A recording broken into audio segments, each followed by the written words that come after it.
이민법 전문가이신 이홍미 변호사를 모시고 영주권의 현황, 영주권 신청 시 주의해야 할 사항들, 또 그리고 영주권에 얽힌 애환, 나아가서는 미국의 이민 정책에 관한 얘기를 나누어 보도록 하겠습니다. 안녕하십니까? 네, 안녕하세요. 네, 네. 어떻게 그동안 잘 계셨어요? 네, 잘 있었습니다. 네. 네. 그래, 요즘 굉장히 바쁘실 텐데 좀 근황은 어떠신지 말씀을 좀 해주시면. 네, 항상 이민법에 이렇게 어떤 때는 어떤 케이스가 많이 들어가고 뭐 그런 게 있거든요. 근데 네. 이제 H-1B 비자, 예를 들면 취업 비자, 프로페셔널 비자들 있잖아요. 그거를 지난 4월 1일부터 접수를 해서 하기 시작을 했는데 1년에 쿼터가 있거든요. 네. 6만 5천, 그리고 석사한 사람은 또 2만 개. 그게 딱 쿼터가 있기 때문에 금년에는 경기가 좀 좋기 때문에 4월 1일부터 접수를 해서 아마 6월 중순에 이게 소진되리라고 지금 예상하고 있어요. 그래서 그 신청 케이스들을 받느라고 요즘 좀 굉장히 바쁘죠. 굉장히 바쁘시네요. 네. 그런데 제가 알기로는 우리 이 변호사님이 아주 서울대학교 조은대학교에서 약학을 전공하셨다고 그러는데 어떻게 변호사의 길을 택하셨는지 좀 궁금한데요. 네, 그렇죠. 저는 한국에서 서울대 약대를 나오고 미국에 와서 이제 같은 계통을 해서 그 노던 일리노이 유니버시티에서 그 케미스트리 PhD를 했거든요. 네. PhD를 하고 나서 그 다음에 유니버시티 시카고 대학에서 이제 한 17년 동안 연구 교수로 있으면서 리서치를 좀 했어요. 리서치를 하다가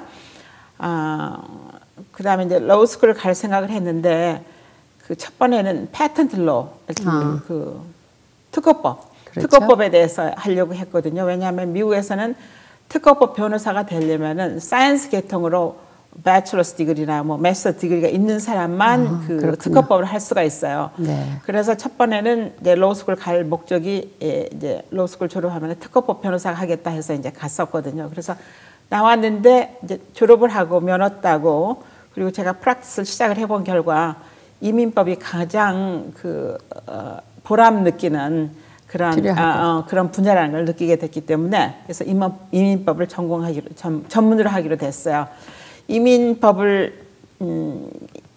이민법 변호사로서 느끼는 뭐라 그러나 희열이라든가 보람이라든가 그 영주권을 해결해 드려서 영주권을 받았을 때 그 손님들한테 보이는 그 얼굴의 그 밝은 모습 그거는 정말 잊을 수가 없거든요. 그래서 그렇게 이제 계기가 돼서 이민법을 전공하게 됐습니다. 사실은 저도 참 어렸을 적에 꿈이 변호사였거든요. 그래서 지금 변호사 하시는 분들을 보면 꽤 부러운 마음이 들고 저도 한번 시도를 해볼까 하는 그런 생각도 있기는 해요. 네. 저도 40년 전에 이제 시카고에 이민을 왔을 때 이민을 신청하면 뭐 몇 순이다 하는 이런 것들이 있더라고요. 그래서 모르시는 분들 1순위, 2순위, 5순위가 어떤 부류의 이민을 의미하는 건지 거기에 대해서 좀 잠깐 얘기를 해주시면. 네, 그렇죠. 이민에는 크게 영주권을 받는 길은 크게 두 가지가 있어요. 네. 하나는 가족 초청 이민, 네. 가족의 무슨 아버지가 시민권자라든가 부인이 뭐 시민권자라든가 그렇게 해서 가족에 연루돼 가지고 영주권을 받는 길 그게 있고 또 다른 캐테고리는 취업 이민, employment based immigration 그걸 두 가지로 크게 나눌 수가 있습니다. 그렇지만 각 분야마다 각 캐테고리마다 쿼타가 정해져 있어요. 한국말로 하면은 TO가 정해져 있다. 1년에 받을 수 있는 쿼타가 정해져 있거든요. 네.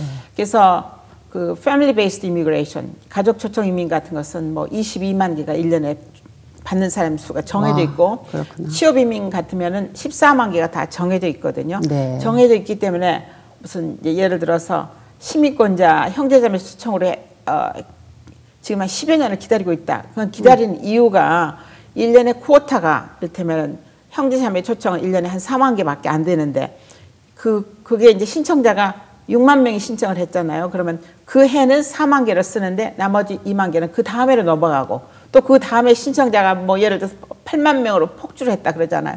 그러면 그 다음 해에도 4만 명만 그 영주권을 받을 수 있거든요. 그냥 계속해서 이렇게 막 밀리는 거예요. 그러니까 지금 형제자매 초청 같은 경우는 지금 한 11년 이렇게 걸리는데요. 그 형제자매 초청 그 가족 초청 이민에 대해서 체계적으로 말씀을 드리려면은 1순위는 시민권자의 미혼 자녀에 속합니다. 시민권자의 결혼한 21 세가 넘었고 아직 결혼 안 한 사람, 또 시민권자의 자녀로 결혼을 했다가 이혼하신 분들 있잖아요. 네. 그런 분들은 이제 1순위에 속합니다. 이런 분들은 지금 2005년 5월 1일 이전에 첫 단계 이민 피티션을 신청하신 분들이 문호가 열려서 마지막 단계 영주권을 신청을 할 수가 있어요. 그러니까 이 캐테고리는 이것도 뭐 한 7년이 걸리죠. 굉장히 밀리는 거예요. 그 다음에 가족 초청에 2순위에 A가 있고 B가 있는데요. 네. A는 영주권자의 배우자 및 미성년 자녀, 21살 미만의 자녀들에 속하는데 이분들은 2009년 11월 15일 이전에 첫 단계 이민 피티션 신청이 들어가신 분들이 네. 문호가 열려서 영주권을 받을 수 있습니다. 2순위의 B, B는 그 영주권자의 21세 이상의 미혼 자녀에 속하는데요. 이분들은 2004년 2월 22일 이전에 신청하신 분들이 문호가 열리고 있네요. 가족 이민의 3순위, 3순위는 시민권자의 기혼 자녀, 결혼하신 자녀분들. 그분들은 2002년 3월 10일, 3월 8일 이전에 신청하신 분 문호가 열리는데 이 캐테고리도 10년 걸리네요. 그렇죠? 그다음에 굉장히 오래 걸리네요. 가족 이민의 4순위. 4순위는 이게 굉장히 많이 신청하시고 계신데 시민권자 형제 자매. 이거는 2000년도 12월 1일 이전에 신청하신 분들이 문호가 열리기 때문에 뭐 이거는 11년 이상으로 걸립니다. 이상으로 가정 초청 이민에 대해서 알려드렸는데요.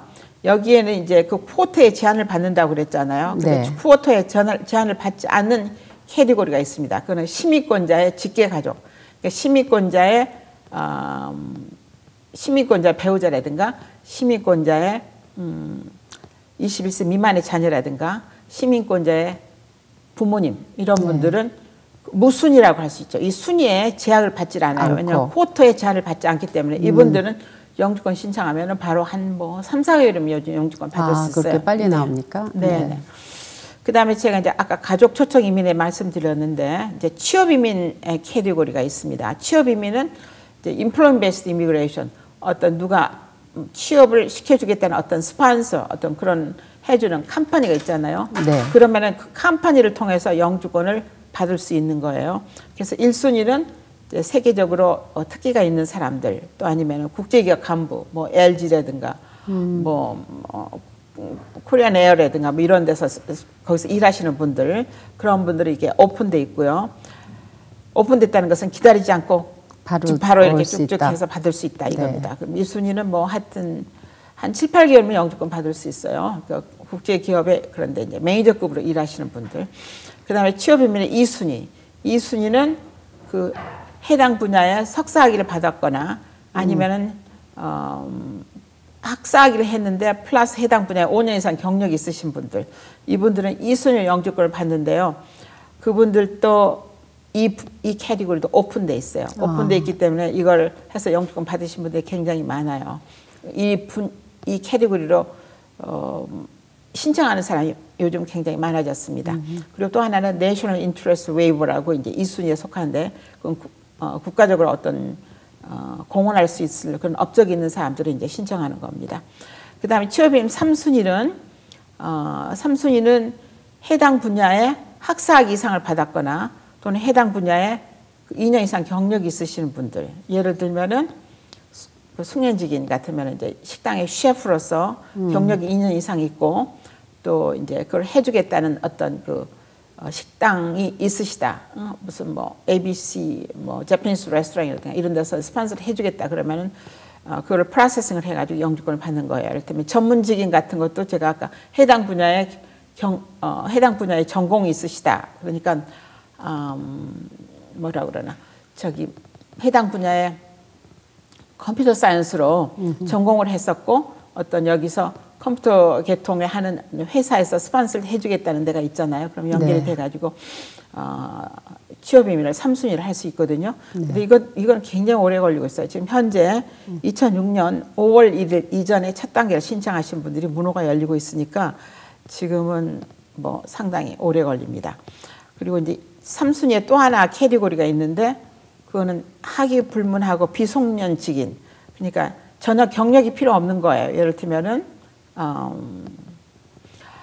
어디서 식당에서 뭐 서버로 일한다든가 이런 거 경력이 필요 없거든요. 뭐 그렇죠. 그런데 그런 분들은 이 비숙련직인으로 신청을 할 수가 있는데 이것도 2006년 5월 1일 이전에 신청하신 분들이 문호가 열려 있으니까 이것도 굉장히 오래 걸립니다. 취업인의 4순위는 이제 종교이민으로 알려지고 있는데요. 종교이민은 안수받은 목사라든가 비목사들 케이스에 속하는데요. 전도사 같은. 네, 전도사 같은 그런 분들은 이것도 오픈돼 있어요. 그래서 그렇지만 해당 분야로 해당 종교인으로서 적어도 2년 이상 경력이 있으신 분들이 신청할 수 있기 때문에 그렇게 아무나 신청할 수 있는 건 아닙니다. 네. 그다음에 취업인의 5순위 마지막인데요. 이거는 투자이민은 뭐 100만 불 투자하신다든가 또 리저널 센터라고 그래서 이민국에서 정한 그 unemployment rate 높은 지역이 있거든요. 그런 데는 50만 불만 투자를 해가지고 영주권을 받을 수가 있는데 이것도 전부 오픈돼 있습니다. 오픈됐다는 얘기는 바로 신청해서 수속 프로세싱이 다 끝나면 영주권 바로 받을 수 있다는 거기 때문에 종교이민이나 투자이민 같은 것은 신청을 하면 보통 한 1년 미만의 영주권을 받게 되거든요. 그러시구나. 네. 그러고 보니까 제가 그렇잖아도 네. 그 이민 신청 현황을 좀 여쭤보고 적재 상황이 어떻게 됐나 이렇게 여쭤보려고 그랬는데 이미 대답을 하셨어요. 네. 그러면 우리가 그 영주권을 신청할 때 어떤 그 주의를 해야 하고 준비를 해야 되는지, 그러니까 이거는 좀 리갈한 면 쪽에서 보통 그 가족 초청 이민하고 이민 그쪽 캐리고리는 재정 보증을 해야 되기 때문에 네. 그 초청자, 시민권자인 초청자가 재정적인 능력이 있거나 만약 그분이 재정적인 능력이 없으면은 주변에 딴 영주권자나 시민권자를 그 연대 보증인을 세워가지고 그 재정 보증을 하도록 돼 있어요. 그래서 그 점만 좀 유의하면 되는 거고, 그 다음에 employment based immigration 네. 있잖아요. 취업이민 경우는 스폰서하는 업체, 스폰서하는 컴퍼니의 그 재정적인 능력이 가장 중요합니다. 그래서 제가 이제 손님이 취업 이민을 해서 이제 의뢰를 하고 싶다 이렇게 오시잖아요. 그러면 제가 제일 먼저 보고 싶은 거는 그분 그 스폰서하는 업체, 스폰서하는 회사에서 재정적인 능력이 있는지, 그래서 세금복을 먼저 가지고 오시라고 그래서 제가 한번 리뷰를 해보고 이만하면은 그 봉급을 줄 수 있을 만큼 재정적인 능력이 있는지 없는지 제가 점검을 해보고 이제 케이스를 맡거나 그렇게 하거든요. 그래서 그 재정적 능력이 굉장히 중요해요. 요즘은 저희들이 무비자로 올 수가 있잖아요, 미국에. 그래서 그 무비자로 오시는 분들이 미국의 장기 체류나 영주권을 받는데 그런 그 가능성이 있는지. 예, 무비자라는 게 지금 무비자로 시행된 지가 한 3년 됐거든요. 그렇죠. 그래서 그동안에 많은 분들이 무비자로 미국을 들어오셨어요. 네. 근데 무비자라는 것은 이렇게 방문 목적으로 주는 비자거든요. 그렇죠. 밑에서 그냥 비자 받는 과정을 거치지 않고 그 인터넷에 들어가면은 뭐 에스타, 뭐 GOV 뭐 그 사이트가 있거든요. 거기에 들어가 가지고 그냥 간단하게 승인만 받는 거예요. 그러면 거의 누구나 다 받을 수가 있는 건데, 그러면 비자 없이 지금 미국을 들어오는 겁니다. 들어오면은 90일 동안만 미국에 합법으로 체류를 할 수 있어요. 그리고 나서는 다시 한국에 돌아가야 되거든요. 그렇기 때문에 이 무비자로 들어오신 분들은 딴 비자로 바꿀 수도 없고, 뭐 그전에 정식으로 10년짜리 방문 비자를 가지고 들어오신 분들은 미국에 들어와서 학생 비자로, 학생 신분으로 체인지 오브 스테이터스를 할 수가 있거든요. 그래서 장기로 체류할 수도 있고 그러는데, 학교 다니면서. 근데 무비자로 들어오신 분들은 딴 비자로 전환이 전혀 안 되고, F1 비자로 될 수도 않고 H1B 비자로 되지도 않고 딴 비자로 전혀 안 돼요. 그리고 뭐 물론 취업 이민하기 위해서 수속 같은 건 전혀 할 수가 없죠. 그래서 네. 그분들은 90일만 있다가 다시 돌아가야 돼요. 그렇지만 유일한 길, 무비자로 들어오신 분들이 영주권을 받을 수 있는 유일한 길은 시민권자 결혼하잖아요. 그러면 시민권자 결혼한 사람들은 무비자로 들어왔어도 영주권을 줍니다. 지금 현재 정책에서는. 그래서 무비자로 와가지고 제가 3개월밖에 받지 않고 들어온다고 그러잖아요. 네. 3개월이 지났는데도 그냥 불법 체류 이제 하는 거예요. 그건 이제 3개월이 지나면 불법 체류죠. 불법 체류해서 해도 지금 법에 하면은, 지금 레귤레이션에 하면은 시민권자가 결혼하면은 영주권을 받을 수 있어요. 그러니까. 그렇군요. 근데 그 오버스테이 하는 사람들이 많아요. 요즘 무비자로 와가지고 그게 하나의 그 좀 큰 문제점이 됩니다. 왜냐면은 그전에는 비자 받기가 굉장히 힘들어서 미 대사관에서 그 비자 받지를 못하고 탈락되는 사람들이 많았거든요. 이제는 무비자로 들어오니까 이제 들어오거든요. 많이 들어와요. 들어오지만은 90일 안에 돌아가야 된다는 것을 이행하지 않고 그냥 오버스테이 하는 사람이 많아졌습니다. 그래서 그렇습니다. 저도 40년 전에 미국에 이민 올 때 그 비자를 한국에서 기다릴 때 거의 3년이 걸렸거든요. 아, 그래요? 그 당시에 그랬어요. 제가 73년도에 시카고로 이민을 왔는데 그래서 신청을 하고 나서 3년을 걸려서 이렇게 이민을 와가지고 지금 미국에 산 지 40년이 됐습니다. 그래서 보면 그 불체자 얘기를 하셨는데 네. 그 불법으로 계신 분들을 구제하는 그 이민법의 개혁은 어떻게 가능성이 있는 겁니까? 이민 그 불법 체류자들이 네. 그 한국 사람 얘기하면은 네. 한 6명 중에 1명은 불법 체류자예요. 네. 근데 이제 이분들이 드러내놓고 뭐 얘기할 처지가 아니니까 그냥 뭐 어떤 처분이 나오길 어떤 이미그레이션 법이 나오기만을 지금 기다리고 계시는 분들이 많이 계시거든요. 근데 그분들한테 지금 딱 희망이 될 만한 그런 이민법이 나올 가능성은 그렇게 많지가 않아요. 4년 전에 그 오바마 대통령이 제가 뭐 공화당과 민주당의 차이점, 누가 대통령이 되는가에 따른 차이점에 대해서 지금 연결이 되는 건데, 오바마 대통령이 그때 당선될 때 그 라티노들의 표를 많이 받았어요. 그래서 네. 당선된 거거든요. 이를테면 콜로라도라든가 뭐 미시간, 뭐 플로리다 이런 데는 공화당 표밭이었거든요. 근데 이제 오바마가 민주당 대통령으로 자기가 어떤 서버 그때 그 당시에 기억하세요? change. 그렇죠. change를 그냥 right. 해가지고 이민법도 change 해가지고 이제 불법 체류도 많이 구제하겠다 그런 것을 공약을 내걸어가지고 그 라티노들 표를 많이 받아서 당선이 됐거든요. 그렇죠. 근데 그동안 4년 동안 지났는데 그래서 이제 그 동안에 한 게 별로 없어요. 근데 이거 오바마도 참 하기가 힘든 이유가 이민법을 새로 개정을 해서 불법 체자를 구제하는 법을 만들고 싶지만 그건 다 국회에서 해야 되거든요. 그렇죠. 상원, 하원 지나고 그다음에 상원에서 지나고 그렇게 해야 되는데 그게 제대로 되질 않으니까 대통령으로서 어떻게 할 수 있는 방법이 없거든요. 그래서 자기의 재량으로 최근에는 이제 선거 때가 다가왔잖아요. 그러니까 뭐 prosecutorial 뭐 discretion에서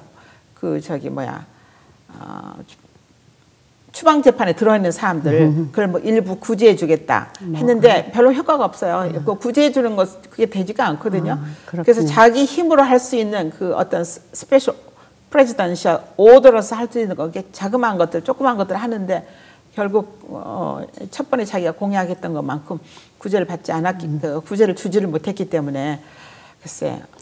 아무래도 뭐 대통령 혼자의 힘으로 그 행정을 할 수 있는 나라가 아니니까 그렇죠. 민주주의니까 모든 그 법을 통과해서 말씀하셨든지 하원과 상원의 그 인준을 받고 그래야 되겠죠. 네. 그런데 이제 우리 또 이영미 변호사님도 오래전에 이민을 오셨지만 그 옛날에 이민 온 사람들과 요즘 그 오시는 이민들 그 변화가 좀 있을 것 같아요. 대강 어떤 그 종류 그러니까 뭐 직업이라든지 그런 것들이 어떻게 변화가 있을 텐데 그런 변화를 좀 느끼셨는지 그 옛날의 이민자와 지금 현재 이민자들의 저도 1970년대 미국에 그때는 제가 유학생으로 왔거든요. F1 비자로 와가지고 이제 대학원을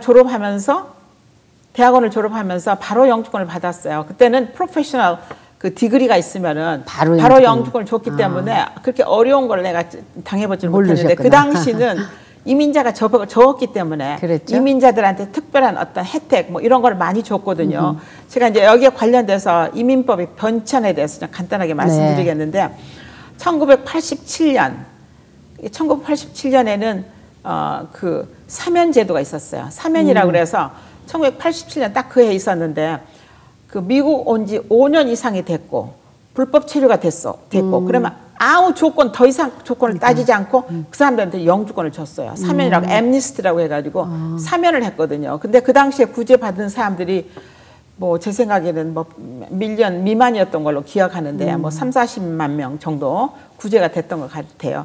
그렇지만은 지금은 불법 체류자들이 1,100만 명 이상 되거든요. 그렇기 때문에 이제 그 다음부터 이제 그게 사면을 입고 난 다음에 어떤 결과가 나오냐면은 외국에서 들어오는 사람들이 특히 멕시코 이런 데서 들어오는 사람들이 미국이란 나라는 불법 체류로 좀 오래 있잖아요. 뭐 한 5년, 뭐 10년 있으면 영주권을 주는 나라다. 그래서 그 1987년도에 있던 사면을 줌으로써 대한 그 후에 그 후유증이 굉장히 나쁘게 작용을 했어요. 그렇군요. 그동안 굉장히 많이 들어왔거든요. 지금 제가 알기로 1111 밀리언 피플이 지금 이제 불법 체류자이기 때문에 그 결과가 그랬기 때문에 그 사면이라는 것은 주면 안 된다. 지금 이제 전부 다 그 국회의원 뭐 모든 사람들이 그 아메리칸들이 다 그렇게 생각을 하고 있는 거거든요. 그렇죠. 불법 체류자들만 양상하는 거기 때문에.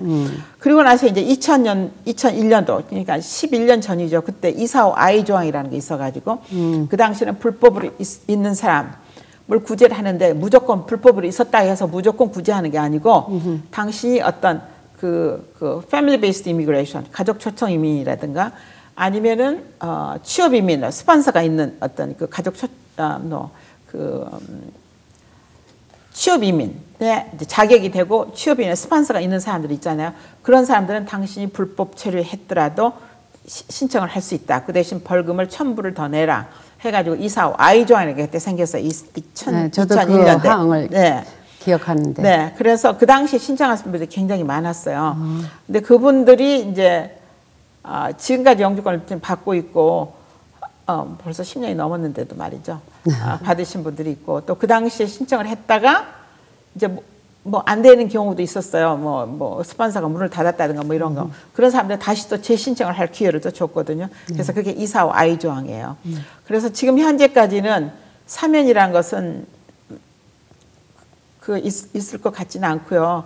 그 당시에 그 245 I 조항이 2001년도에 있었을 때 그때 클린턴 대통령이 그때 그 데모크라시잖아요. 그 민주당 대통령이 그때 자기가 퇴임을 하면서 마지막으로 그게 하나 기프트로 준 거였고요. 그 뒤로 이제 부시 대통령이 돼가지고 그분도 이제 공화당이잖아요. 그렇죠. 자기가 뭘 해보려고 애는 많이 썼어요. 뭐 그 이미그레이션 리폼을 해보려고 했고 뭐 게스트 워커 프로그램도 좀 해보려고 그랬고 그렇지만은 다 할 때마다 국회에서 노했기 때문에 그 부시 대통령, 부시 행정부에서 8년 동안 있었지만은 신문은 항상 뭐 이민개혁법이 나온다 막 이렇게 항상 나오거든요. 그렇지만 시행된 것은 한 번도 없었어요. 네. 그리고 오바마가 이제 그 다음에 오바마가 지금 민주당 대통령으로 당선됐지만은 그동안 4년 때 한 것도 지금 없고 그렇기 때문에 그 이민 불법 체류자들을 그 구제하는 이민법이 나온다는 것은 상당히 앞으로 좀 어렵지 않을까 이렇게 생각이 드는데.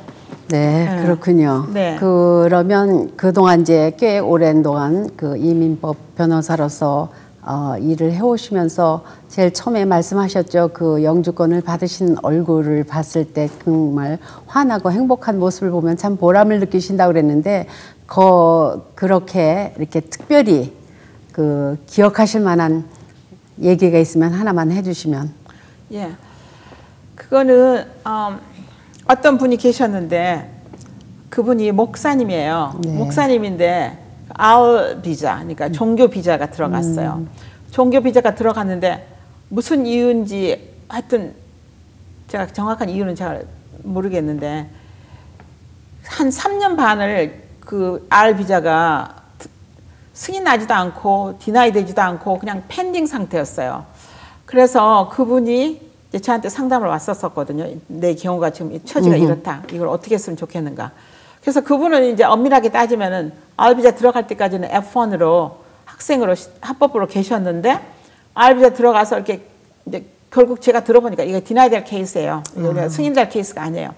디나이될 케이스이기 때문에 제가 그분한테 어드바이스를 하기를 지금 당신 상태에서는 한국을 나가서 제가 지금 현재 불법으로 계시기 때문에 그 여기 미국 내에서는 받기가 힘들거든요. 딴 그 비자를. 그러니까 H-1B 비자, 취업 비자를 내가 신청을 해볼 테니까 한국에 나가셔서 한국에서 대기하고 계시면 내가 H-1B를 여기서 승인을 시켜서 한국 미 대상으로 보낼 테니까 거기서 비자를 받고 들어오시는 게 어떻겠나 이렇게 제가 어드바이스를 해드렸어요. 그랬더니 그분은 여기서 이제 집도 사놨고 그동안에 자녀들도 다 학교 다니고 있죠. 부인도 있죠. 지금 뭐 가구도 다 집에 있잖아요. 이걸 다 놓고 한국을 가려니까 좀 기가 막히셨어요. 네. 그렇지만 그 길이 그거밖에 없었거든요. 미국에서는 그분을 구제할 길이 전혀 없었어요. 네. 그래서 제 말을 그대로 신뢰를 하시고 다 짐을 싸가지고 한국으로 가셨다고요. 한국에 가셔서 저는 이제 여기서 H-1B 프로세싱을 해가지고 H-1B 승인시켜드렸어요.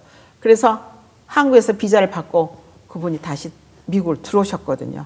들어오셔가지고 제가 이제 또 그분을 저희 취업임 이순이는 아까 오픈돼 있잖아요. 이순이로 해가지고 영주권을 또 해드렸거든요. 목사님 교회 스폰서 하는 데가 있고. 네. 그래서 그러기 때문에 그분은 들어오셔가지고 저를 자꾸 막 엉엉 우셨다고 너무나 감격스러우셨겠죠. 감격스러워서.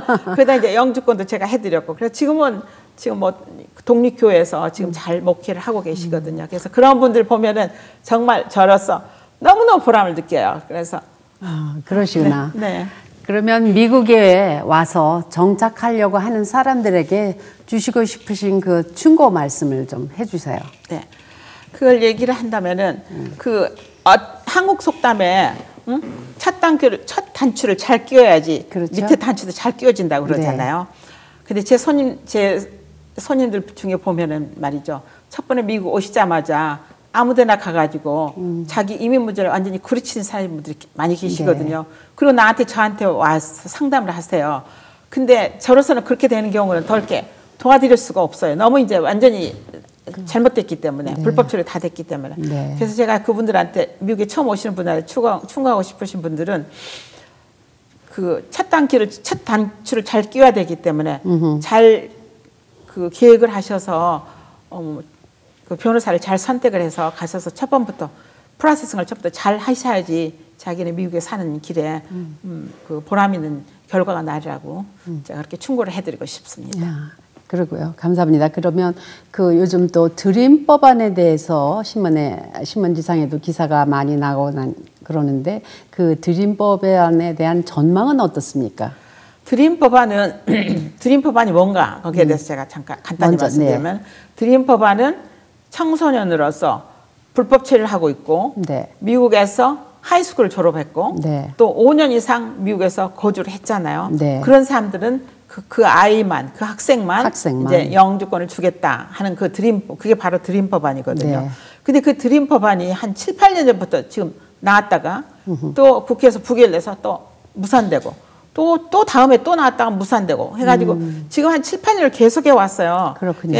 계속해 왔는데 지금 국회에서는 이제 오바마가 민주당 대통령 후보고 람니가 지금 공화당 후보잖아요. 근데 람니도 지금 자기가 드림 법안을 서포트하겠다고 지금 그러거든요. 그래서 드림 법안만 어떻게 해결이 그게 통과가 된다면은 뭐 완전히 1,100만 명 되는 불법 체류자를 다 구제할 수는 없지만은 그래도 그 청소년들은 구제할 길이 그분들만 구제될 수 있다면은 하나의 크나큰 그 수확이라고 지금 보겠습니다. 그래서 앞으로 그 전망은 좀 밝을 것 같아요.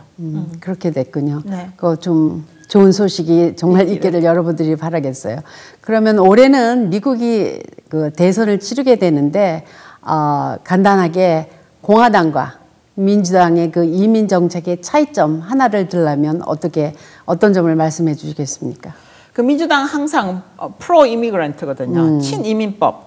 그리고 공화당은 항상 반이민법이거든요. 반이민법이기 때문에 글쎄 여태까지 람니는 그 드림 법안 외에는 보더 시큐리티만 중점으로 해서 더 못 들어오게 멕시칸들이 미국에 못 들어오냐는 거기에 중점을 두고 해왔는데 글쎄 모든 거 아까 제가 또 말씀드린 국회에서 지금 하는 거잖아요. 그런데 국회에서는 하원에서 저번에 뭐 지금 한 1년 동안에 뭐 보궐선거 뭐 이런 거 해가지고 공화당이 지금 모조리티 다수당이잖아요. 그렇지만은 상원은 아직도 그 민주당이 다수입니다. 그래서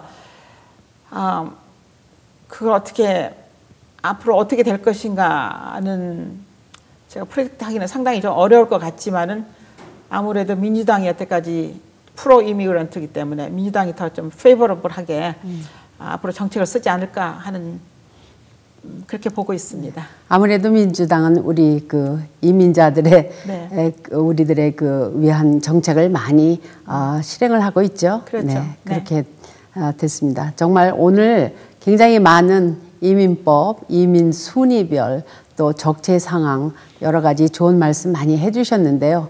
이렇게 나와주셔서 대단히 감사합니다. 네, 고맙습니다. 감사합니다.